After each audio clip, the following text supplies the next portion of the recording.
Ma'am Kitty, pwede pong manghingi ng kaunting speech lang. Ganda ni Ma'am Kitty, oh. So, yun sa mga kababayan ko, yun nga, patuloy lang yung pagdasal natin. Huwag natin kalimutan kumain at matulog. Magpahinga tayo, tapos wag na natin silang patulan. Doon na tayo babawi sa eleksyon. Oh, ang galing! Grabe.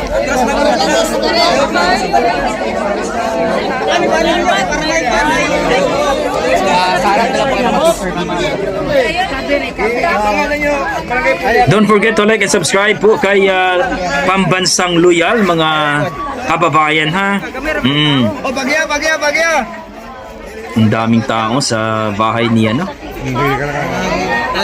Tatay Digong. Bata. Layo lang gamay. Gamay lang.